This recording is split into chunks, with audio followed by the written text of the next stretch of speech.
Welcome in. It is Big Ten Today, the Monday Schmooze. We are presented by Gatorade. Great to have you with us, Dave Revson, Howard Griffith.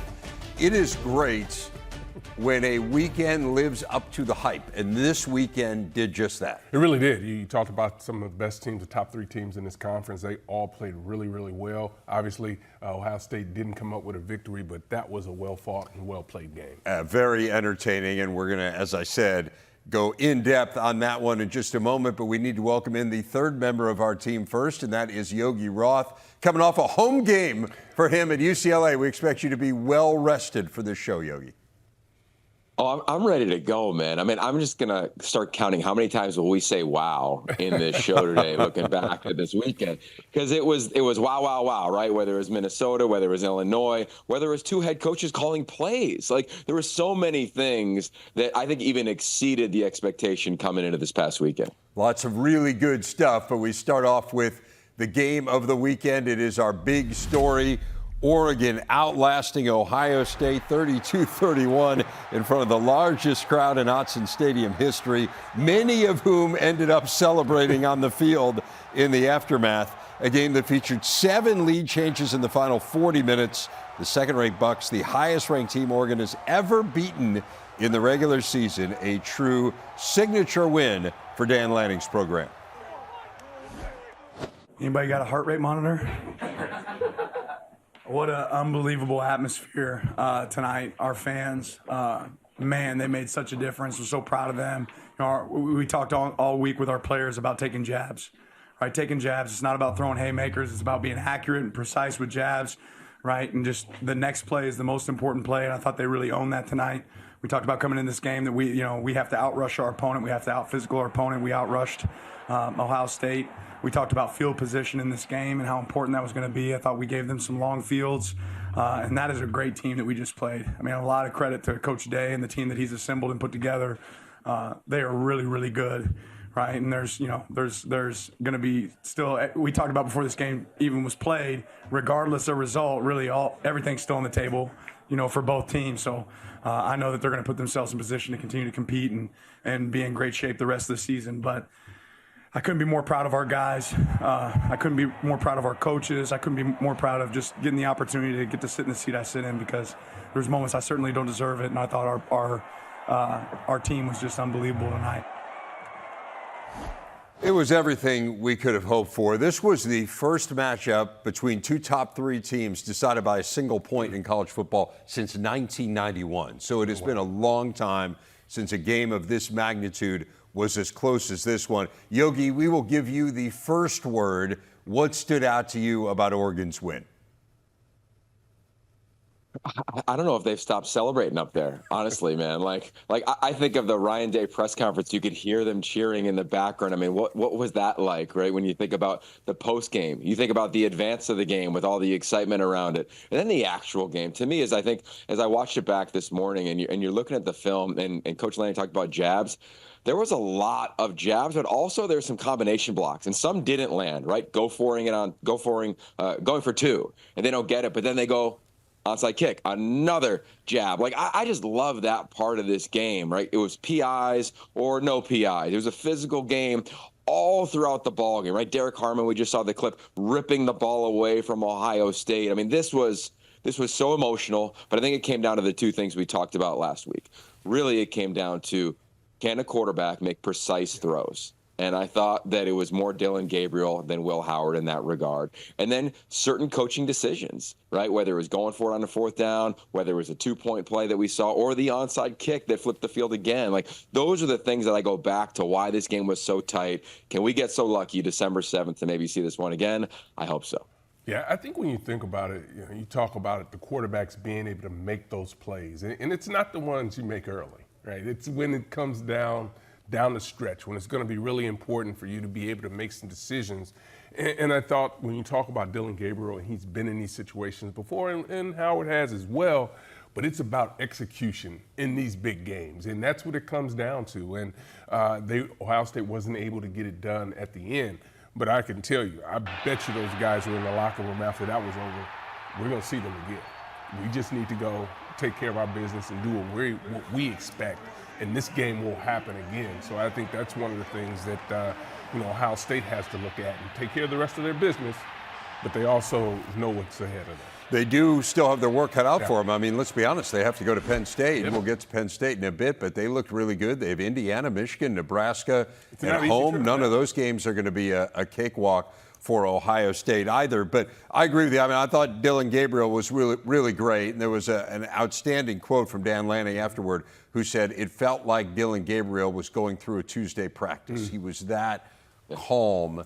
In an environment that did not bring upon calm easily, right? I mean, it was a frenzied environment, but Dylan Gabriel was just so good. But the other thing to me was that offensive line, and Yogi, it's not that long ago. I mean, you think back to the beginning of the season, 2 weeks in, and we were wringing our hands about that offensive line. Did they have a good enough run game? They were giving up sacks left and right. Well, Jordan James was phenomenal in this game, and Oregon did not give up a single sack. You talk about teams getting better during the course of the year, figuring things out, and then proving you can go toe-to-toe with a big-time opponent. Not that there's been a doubt about that with Oregon's program. This has been an elite program for quite some time. But they sent a message with this game, and they did it with some areas where they weren't quite as good early on this year. You can make an argument that Oregon's the most improved team in the Big Ten. You think about their first 2 weeks of what the nation thought. Now, nobody really talked about Boise State having a Heisman contending, if not Heisman leading running back that Oregon went against in week 2. But since that moment, you're right, in the trenches, this team has improved. Now, it wasn't perfect. They had 2 snaps on the ground against Ohio State. But what I loved, and I said it in week 1 with you fellas, I'm going to say it again, the DNA traits, connection, growth, toughness, sacrifice, the connection element. This team stayed together, and Jordan James ran, as Dan Lanning referenced afterwards, relatively angry. He used a different word, but you saw that in this ball game. And I think if we came into this game and you said, hey, which back is going to dominate this game, or which backfield will dominate this game, a majority of us would not have said Oregon, and that's the reality. And I'd even say the same thing on the defensive front. Jordan Birch not playing in this ball game, the guy who's played the best. Right, a week ago, we were talking, Dave, about him on this very show on the Monday Schmooze. He doesn't go in this ball game, and Mateo Uyunglele, Tatum Tuioti, guys just continued to elevate on that front. So it was a battle. It was a true 12-round boxing match, but I think you give the edge to both lines for the Oregon Ducks in this game, something I don't think any of us would have said entering this game a week ago. Yeah, I think you would have taken Ohio State's defensive line and the things that they were doing, you would have thought that they would have caused more problems up front. And that wasn't the case. You think about Ohio State not being able to rush for 150 yards. You would expect them to be able to control the line of scrimmage. You didn't see that. Back to the defense. They don't take the football away, right? No turnovers in this game. And now you start to look at some of the best teams that they play, top 5 teams. They don't get to the quarterback. And that's something that they've got to figure out in these bigger games. How do you get to the quarterback without having to bring extra pressure? You have the players, but I think you really have to give a lot of credit to Oregon, and that offensive line really stepped up and really reached the challenge, met the challenge that they had in front of them. And to your point on how Ohio State plays against elite opponents, look, the record is the record. They're 1-7 against top 5 teams under Ryan Day. I mean, it's amazing when you consider this is just their 8th conference loss in their last 103 Big Ten games. I mean, 8 out of 103. You're 95-8, and yet people are understandably, I think, given kind of everything that they put into this season and the investment that they had in this program, understandably somewhat concerned. And so let me ask you about a couple issues. The defense. Defense gave up big plays in this game, Howard. Was that, in your mind, more about what Oregon was doing, or was it more about Ohio State in these big games? Do you have a good enough defense to shut down the highest-powered offenses in college football? Well, I think it has to be a little bit of both, right? And you talk about the big plays, that's a little bit of a problem. They're able to handle other teams. They don't give them up. But you just talked about the elite players, the elite teams. They have to find a way to get it done, and that hasn't happened in the past. And they've got to figure out a way to get that corrected. We've talked about that schedule, something that they're going to face some teams that are going to put some pressure on them. And let me say that it's amazing the perspective that the way we look at Ohio State after this game. As tough a game as this was, we still are saying they've got a lot of work in front of them because of dropping this game. But you look ahead now, all of a sudden, the schedule looks a little tougher because there's some teams that can create some problems for Ohio State. And less margin for error, Yogi. Yeah. Yeah, I mean, look, if there's another 2 seconds on the clock, we have a totally different conversation. Totally. Like, Yes. they're going to kick a field goal. Like, Yes. if they have one timeout left, like, there's a lot of that. So I think Ohio State is a premier team. Oregon is a premier offense, right? What did we talk about all offseason coming into this year? When you talked about offensive firepower, especially wide receiver, you led with Ohio State. I usually followed it up with USC. You got to start the conversation with Will Stein's offense, the offensive coordinator for the Oregon Ducks. This receiving corps was phenomenal. You see the end of that game, right? It could have gone either way, but Ted Johnson, Evan Stewart, Terrence Ferguson, that dig route to basically, make the play so they could kick the field goal and take the lead at the end of that ball game. I mean, they were fascinating. I mean, to me, they looked like the more explosive team. They looked faster at times. They were better downfield. We talked about the accuracy and just being really precise from Dylan Gabriel. But the playmakers elevated, and they talked about it after the game. I mean, they heard all year long and all season long that Ohio State was the best receiving corps in America. Mm-hmm. Rightfully so. But these guys showed up, and I think now, if you want to talk about most explosive offense in America, you have to lead the conversation with Oregon and Texas. And we might see those two play each other in the playoff. Who knows? But where we sit today, a little bit past midseason, the Oregon offense, we talked about the O-line. We got to give the skill players a ton of shine because they won against a secondary that has historically and this year proven to be pretty dominant. You think about this. You going all week preparing for this Ohio State team if you're Oregon, and you go to each position outside of maybe quarterback, and people would have said the edge is with Ohio State. Offensive line, running back room, wide receiver room. You talk about being motivated to go out and play at a high level. You have a little bit of a chip on your shoulder, as good a team as this is. So you look for that extra motivation. They had it in this game. And they did the little things in this game, Yogi. In Ohio State, there was a key turnover that cost them a drive. There were 8 penalties in this game. So, again, the margins are really thin. I think you make a great point, and probably the ultimate point in this game, which is Ohio State's still really, really good. And if they play at this level, they will be a playoff team. And once you get into that field, anything can happen. So we certainly, you can't write Ohio State off. But when it came down to this day, and again, some of the big things that you're talking about, the skill position players and the performance of Dylan Gabriel, but also all those little things just kind of added up on the margins and gave Oregon the narrow win. Well, I'll say this. Coming out of our incredible training camp tour, which we all adored and loved, I felt very clear about the following thought, which was Ohio State and Oregon, when you looked at the starting 22, they would all find their way someday into an NFL training camp. But at Ohio State, I felt there were more first-day picks than there were at Oregon. I thought, like, the top-end talent was higher at Ohio State today. Right? Oregon, we had to see, like, what is Jordan Burch going to be in his second year with the Ducks? What is Tez Johnson going to be in his second year? Where will Dylan Gabriel be in his first year at Oregon? What's Terrence Ferguson, probably the highest draftable player coming into the season, going to look like this year? And then you watch the game, and it's just a great reminder of, like, it's such a great team game. And I thought the Oregon players met the moment in critical moments more efficiently than Ohio State. That's really what the game came down to, right? And that's what championship football is. I think that we've seen in college football through 7 weeks, there's a few teams that I think have elevated. Everybody else, there's another 12 to 15 that can compete with anybody. And then there's the rest of college football that are always going to show up and upset somebody on any given Saturday. But right now at the top, the separator is meeting those moments. And there were so many, to your point. I mean, Oregon drops a PAT, guys. I mean, we have a game at the same time, and I'm thinking, how many times is Oregon going for 2 here? Because I'm just watching the box score. You watch it back, and you're seeing there's some self-inflicted negatives as well. Yes. Then they go for 2. They don't get it with Kenyon Sadiq. And then they get the surprise on side. So the little things, to your point, were just masterful to watch. How about the Dylan Gabriel run? I mean, how many times does Ohio State miss a tackle in the alley like that? Very, very rarely from the safety position, especially against a quarterback. Dylan Gabriel gives him the 0-1-2, and all of a sudden, he looks like Howard out there as a running back in the day, man.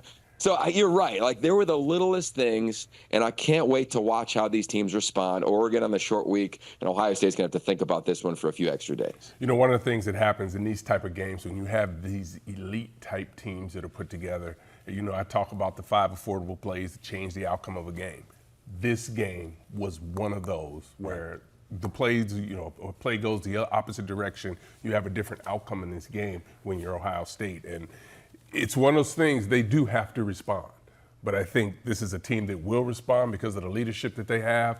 And I think everyone else in front of them has to watch out, because I think if there was any idea that maybe they were looking ahead, that has now been erased. This is a team that has to be dialed in and focused at this point. Right, because the margin for error is slimmer. And you're going to be able to get in to the playoff with 2 losses. I think we're 100% sure of that. There will be 2 lost teams in this playoff. The math just dictates that. Whether or not you can get in with 3, I mean, it's the first year. Who knows?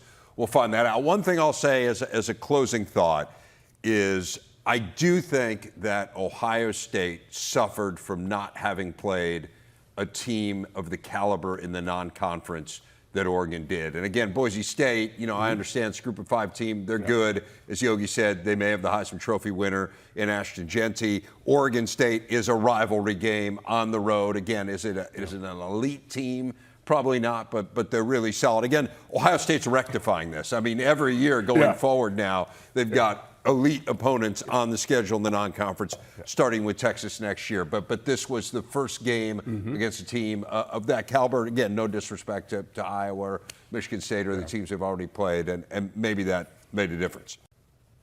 Preseason top 25 for college hoops out today. You see the top 5 of Kansas, Alabama, UConn, Houston, and Iowa State. The Big Ten, only 4 teams in the preseason poll. Obviously, a lot of turnover at the top, including Zach Edey, the 2-time defending National Player of the Year, gone from Purdue. They're the highest-ranked team in the league at 14. Their in-state rival, Indiana, 17. UCLA, 22. Rutgers rounds out the poll at 25. Illinois was 26th. And then you see a number of Big Ten teams, 7, in fact, among the others receiving votes. Still 6 Big Ten football teams in the rankings this week, including 3 of the top 4 for the second straight week. Oregon, Penn State, Ohio State. That had never happened prior to last week. Penn State's number 3 ranking, its highest in 7 years. And we talked about Ohio State, Oregon living up to the hype. I think it's fair to say that Penn State, USC did as well. An overtime thriller, Yogi. Penn State rallying from 14 down at the half to get the win. What did you take from the Nittany Lions' victory out west? Well, they were all out here. I feel like some of their fans are still here because it's about 75 and sunny. I don't blame them, being a guy who grew up in Pennsylvania and has been here for about 20 years. I'll tell you what, L.A., this was an epic weekend, right? The Dodgers went on Friday. Here come the Trojans and the Nittany Lions, to your point, midday at the Coliseum. It was an awesome game to go watch back. Like, you're thinking to yourself, oh, here come the Trojans. Okay, a statement game, bouncing back from that loss against Minnesota a week earlier. And then, to your point, here comes Penn State. And the thing that stood out to me watching it was the creativity from Andy Kotelnicki. I mean, how many times, Dave, have you probably been asked, you guys both, over the course of your career at 18 years, being the faces of this network, about Penn State's offense, and especially over the last decade or so with James Franklin being there, and the creativity. And, of course, Tyler Warren is the story. Like, he gets everybody's helmet sticker, I feel like, with what he did record-wise. But the way that they utilized their offensive personnel, the formations, the shifts, the motions, where offensive linemen were aligned. And then I think I'll take away from this game the 2 fourth-down conversions from Drew Aller. I mean, that to me at the end of the ball game, like that. Look at these plays. Are you kidding me? I mean, the formation and then the touchdown and then the catch and the playmaking. It felt like he was wide open all day long, you know, which is something we could probably discuss. But at the end of the day, I net out creativity from Andy Kotelnicki was amazing, and then the confidence from Drew Aller and Fleming at wide receiver. Like 2 fourth-down conversions there for what was essentially the game-winning drive, or the game-tying drive that eventually got it to overtime. That was awesome, right? And I know he takes a lot of flack because of the 2 games a year ago against Michigan and Ohio State as his first-year starter. But we felt, I think, a confidence from him in training camp. I think we're seeing it play out at Drew Aller. It was great to watch him elevate and meet the moment when he had to, throwing the football on the most critical downs of the ball game on Saturday afternoon. And he ran the ball as well, getting involved in that. And I think one of the keys to it, and you talked about it, Yogi, the creativity. And here's why it's so important to me when I look at this game and look at what Penn State has been able to do to this point. It keeps everyone engaged on that offense, right? You have to be engaged because it's something new. There's a new wrinkle that's happening each and every week, and you have to pay attention to detail. And we had the chance when we saw them and just watch just how they install their plays. He'll have four offenses together, all running the same plays. And I think when you're able to build that depth and understand what's going to be expected, moments like this can happen. And that's what we're seeing. And Drew, as you talked about being under the pressure, being under the criticism of these big games, he finds ways to win. And he just feels like he's really comfortable in what he's being asked to do right now. Okay, so let's talk about finding ways to win, because here in LA, like, the temperatures are high. It's also high at USC around Lincoln Riley and his program. But I do think it's important to note that, what is it, 13 points? Yes. All their games they've lost by? I mean, they've had a shot, right? They've been right there. I keep calling it a foundational year for SC. I think the foundation is strong and it's healthy. You wouldn't think they'd miss that field goal as they did. You don't think Miller Moss is going to throw high to Deuce Robinson on that final drive. He catches that, maybe they're kicking the game winner. So I just think that we saw another great game. I mean, again, it met the moment. SC, of course, their back's against the wall dramatically, but I still think it's a foundational year. I think they got so much hype because of the week 1 win against LSU that it was playoff. And I've always felt they've been in the top third of the Big Ten, but the bottom part of that top third. And I think that's where they sit now when you look at the tough losses that they've had. And I think they'll bounce back. We'll see against a Maryland team on the road this weekend. But I just think it's important to note, because I think you see the L and it's like, oh, they can't play. And it's like they're a couple snaps, just like Ohio State was, maybe 2 seconds away from a totally different conversation on a Monday schmooze.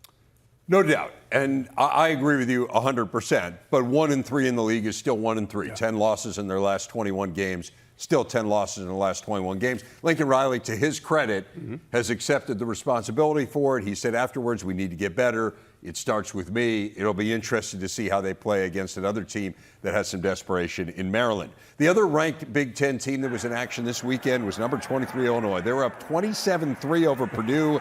The Boilers mounted an amazing comeback out into overtime. Illinois scoring on its first play in the OT. Luke Altmaier to Pat Bryant. Purdue scored as well. They decided to go for 2 and the win.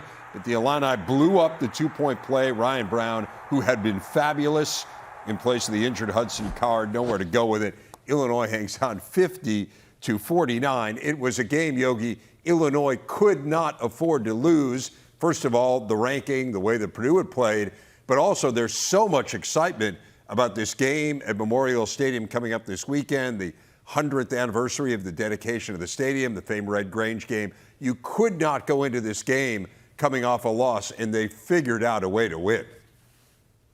And I think a huge part of that is their quarterback, right? He referenced after the game what happened a year ago and how he didn't feel great in his performance, and then what he did. It felt almost like a little like, remember back in the day, Dave, you're playing backyard football, and it's like, all right, the opponent scores, give me the ball back, I'm going to go score. The confidence from him was so evident. And you go watch the final quarter of that game, especially the final couple drives, Purdue's playing man-to-man coverage the whole time. It's single high, deep safety, and he's just saying, okay, let's go find my man Pat Bryant. Let's go find a couple of these wide receivers. Let's dial it up. Like, he looked kind of like Baker Mayfield back in the day when he won a Heisman. Like, that was the confidence I saw from him as a quarterback. And he's just reading the defense saying, okay, let me just get after this thing. And it was one of those funky games, right? We all think it's kind of over, midway through the third quarter or so, and it's not. It's far from it. Give Purdue a ton of credit in that regard, clearly changing things up offensively. But overall for Illinois, I think that was probably an exhale win, a lot of relief after that win in overtime, their second OT win of the season. Yeah, you get away with the win, right? And that's the most important thing.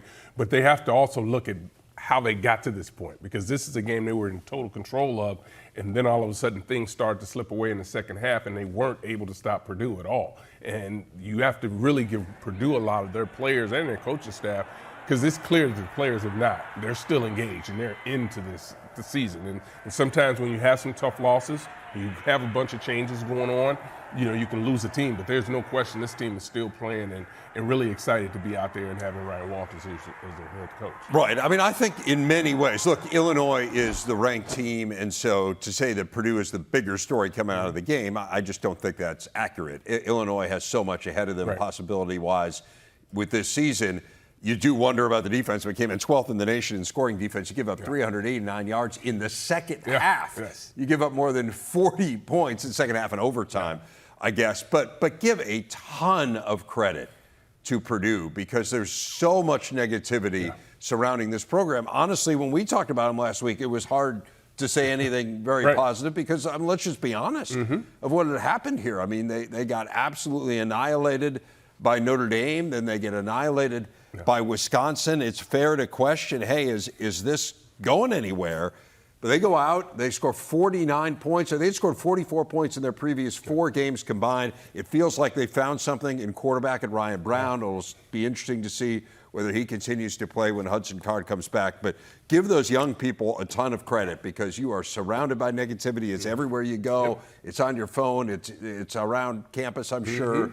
And to focus the way they did, credit to them, credit to the coaching staff. Really good performance.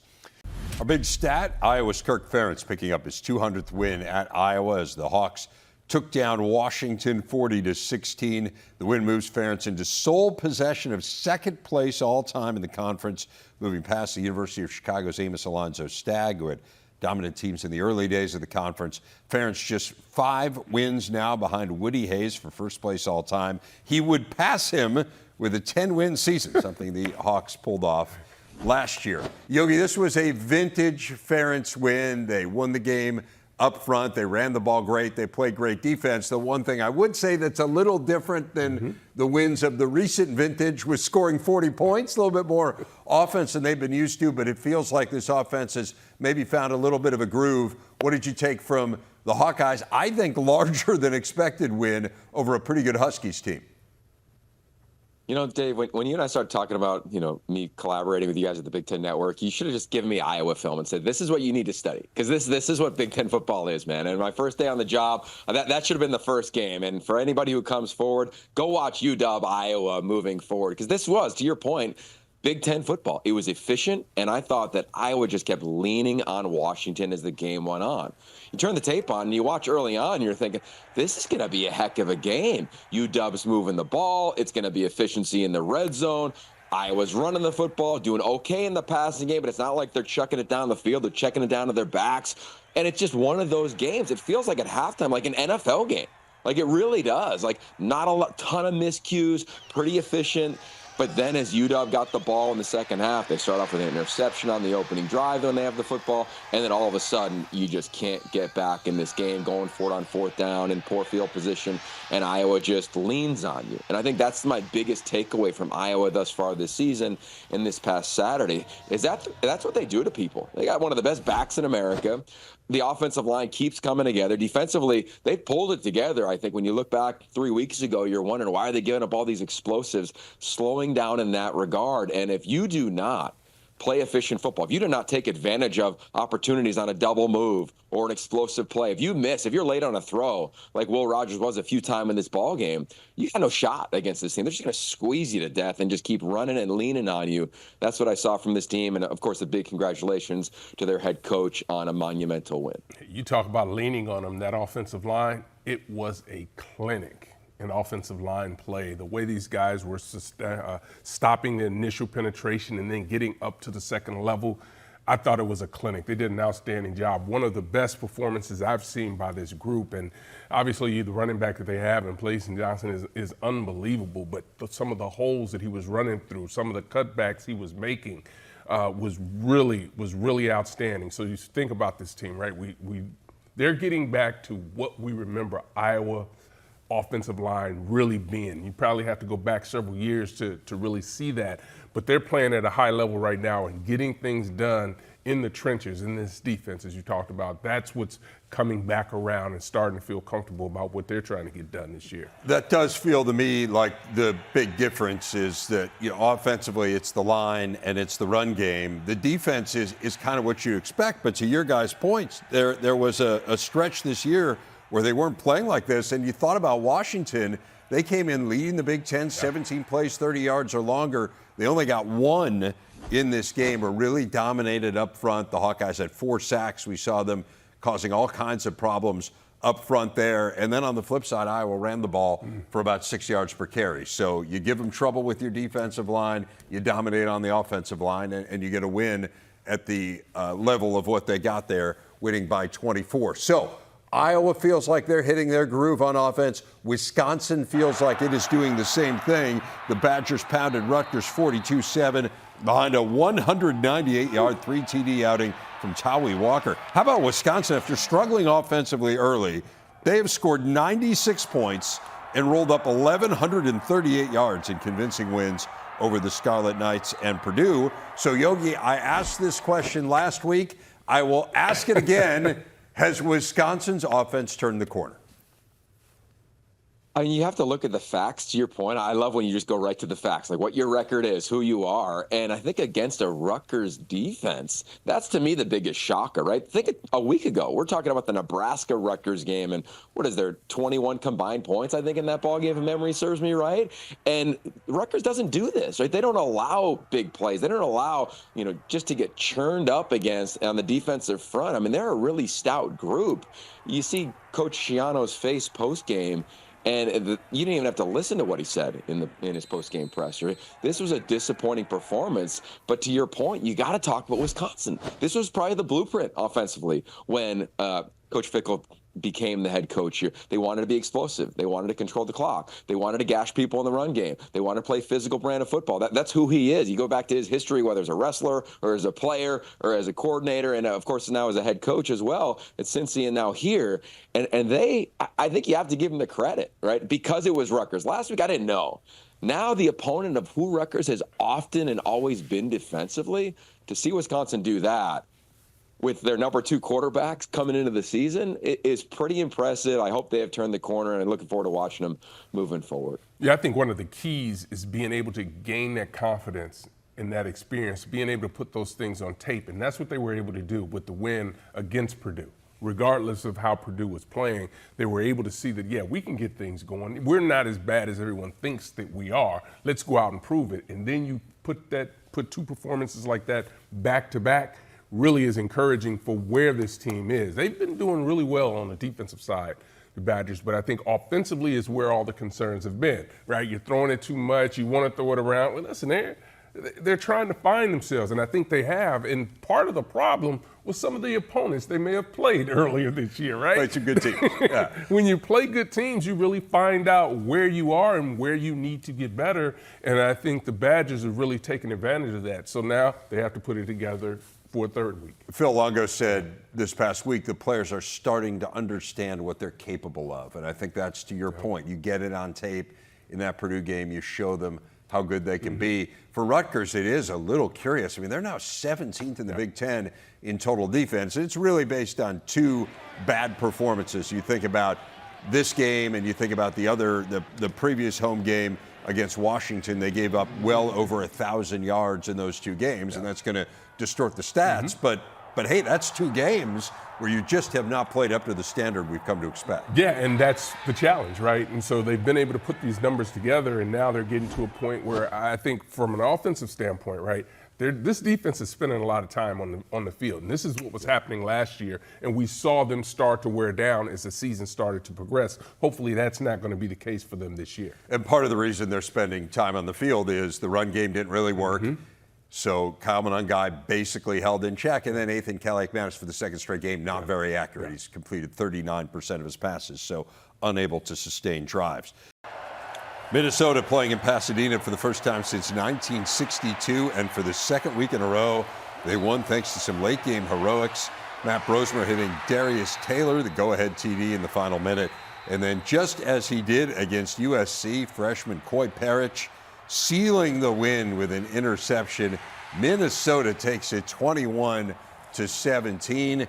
Yogi, you were there with Guy Haberman and Rhett Lewis calling this one here on the Big Ten Network. It probably wasn't Minnesota's best game, but again, when you can win, when you don't have your fastball, that speaks to being a good team, and I think the resilience of Minnesota really stood out to me.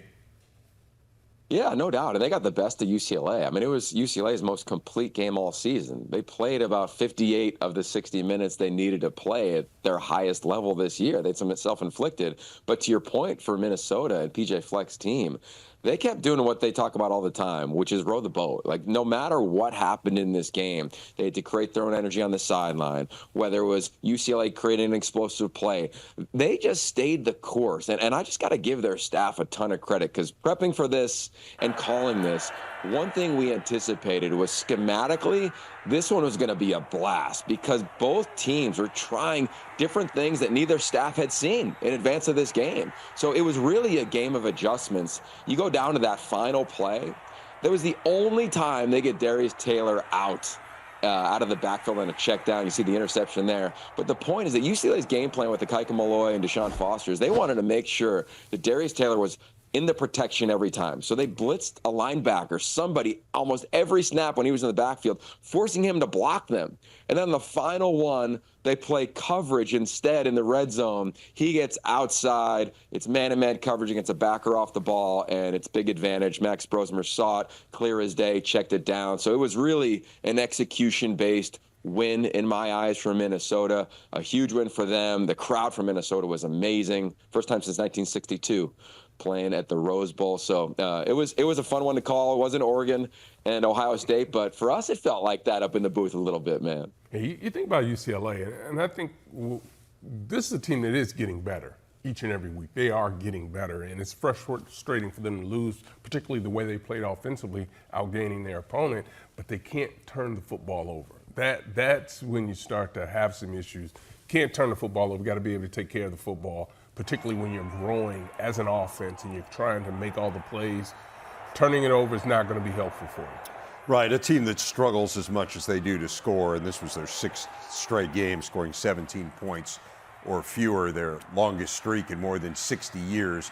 You cannot give away opportunities, and that was something that UCLA did in this game. And then to me, Yogi, in the end, it was the inability to run the ball. Like, Minnesota made the great special teams play to pin UCLA deep in its own territory.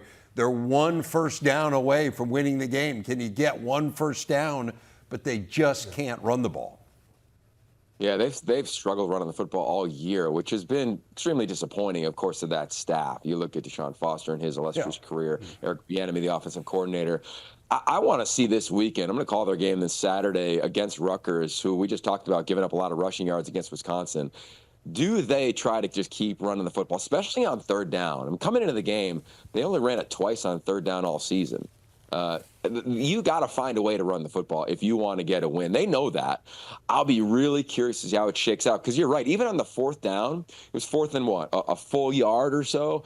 I get they were backed up, but part of me was like, are they going to go for it? Like, do you get a yard and end the game? To your point, Dave, they punted away, and Max Brosmer, Greg Harbaugh and company, I mean, it was just a clinic down the field to eventually win the ball game. But you're right. UCLA, I think they're getting better. They really have improved. They haven't put it all together. They're going to get somebody this year. They're building this thing, I think, in a positive way with Deshaun Foster. The juice of practice, I think, really surprised our crew. We got there to Friday, and it looked like this team was undefeated. You talk to the players, they're really committed to the process of Deshaun Foster and the pillars of discipline, respect, and enthusiasm. But too many penalties, couldn't run the football. And that is a challenge for anybody, especially for UCLA in a rebuilding year. That was the last game of the weekend. Let's finish up with the first game of the weekend on Friday night. Northwestern ended its 2-game skid, went down to Maryland, pounded the Terps 37-10. 4th largest margin of victory for NU in a conference road game this century. Defense was the story. They forced 4 Maryland turnovers. The Cats won convincingly despite being held less than 300 yards of total offense. A nice bounce back after their first losing streak under David Braun. Yogi, it was the defense, and then it was the big plays, 3 pass plays of 40 yards or longer in this game. That's what won it for Northwestern. Yeah, I mean, I think any predictor of winning and losing is pretty simple in college football. It's explosives and turnovers. Who wins in those two areas? It was all Northwestern on Friday night. On the road, where you're wondering, like, what is this offense going to be? Will they be able to find some explosive plays? They did just that, and I thought even against Billy Edwards and company, now Mike Loxley calling the plays, they did a nice job of just continually responding. I thought the energy, just watching it on television on Friday night and then watching it back on tape, they just came to play with a different type of juice. So give Coach Braun and that staff a ton of credit for having their team ready to play on a road game against a team that has been explosive at times this year. They shut down that offense to a large degree. Turnovers a huge part of it, and then found ways to move the ball in chunks, allowing them to get a win. I thought they had a chance to win, man, but not in the fashion and in the score that it ended up becoming. Yeah, I think that's what was impressive about this win, the way they did it offensively with the big plays down the field, which when you can create those type of plays, that's going to open up some things for your run game as well. So to show that you can throw it vertically and make some of those plays, and a lot of them weren't easy. Those are some big-time catches that were made. That pass to Bryce Kurtz was fabulous. And I'll tell you, Lausch had another one. A.J. Henning's been tremendous this year, but he had one go right through his hands. It was another beautifully thrown ball. But, yeah, it's crazy. I mean, they had 283 yards of offense. 163 of them were on 4 plays. So pretty good day. Yes, it was boom or bust. And the booms absolutely helped him as Maryland continues its struggle, still have not won a game in the conference. Dramatic conclusion of our show next, including the much anticipated helmet stickers. Tell you who's showing off their decals on this Monday. Stick around. It's time to go around the Big Ten. Volleyball from the weekend, couple ranked matchups. Nebraska topping Purdue in a thriller Friday. 2 top 10 teams there. Oregon a win over Washington yesterday, also in 5 sets. Penn State's now 16-1 after handing Indiana its first home loss yesterday. Ohio State played its first ever match at the Schottenstein Center and broke the attendance record for a regular season volleyball match in the state of Ohio. More than 8,800 fans on hand. They saw the Bucks fall to rival Michigan in 4 sets. Big women's soccer game in Piscataway yesterday as Iowa went on the road and blanked Rutgers 2-0, ending the Scarlet Knights' 10-game unbeaten streak. It was Iowa's first ever road win in that series. Michigan State hockey picked up a milestone win Saturday, topping second-rate BC for its 600th win all-time at Munn Ice Arena, which is celebrating its 50th anniversary this year. The win gave the Spartans a split of the weekend series with the Eagles. Women's hockey, Wisconsin's ranked first in the nation, and they showed why this weekend. They swept third-ranked Minnesota Duluth by a combined margin of 12-4. 6 different Badgers lit the lamp in yesterday's win as Wisconsin improved to 4-0 on the young season. Time for the eagerly anticipated helmet stickers rewarding the top performances of the weekend. Yogi, lead us off. Okay, I'm going to go to the booth. I'm going to go to Minnesota's coaching staff, offensive coordinator Greg Harbaugh. He gets my first sticker of the afternoon here for us, fellas. Why? Because of the adjustments all game long. UCLA changed their defensive scheme from what they've run to the first half of the season. I thought he adjusted, and then the final drive, he went to his best player, a little check down to Darius Taylor. Really nice job by him. Number 2, I'm going to Penn State. How can you not give it to Tyler Warren and everything he did? But it was how he did it. He was a left tackle. He was a quarterback. He was a wideout. He was a running back. And oh, by the way, he's a tight end. He might be the best tight end in America. And as Coach Franklin said, let's give him some play. As maybe the best player in America, he's worthy of being in the conversation. And then lastly, got to go to Eugene. To the fans, big props to you. But then how about quarterback Dylan Gabriel? Wasn't sure if he'd fill the shoes of Bo Nix, but he did it at Oregon. Big-time playmaker, huge performance, great win for the Ducks.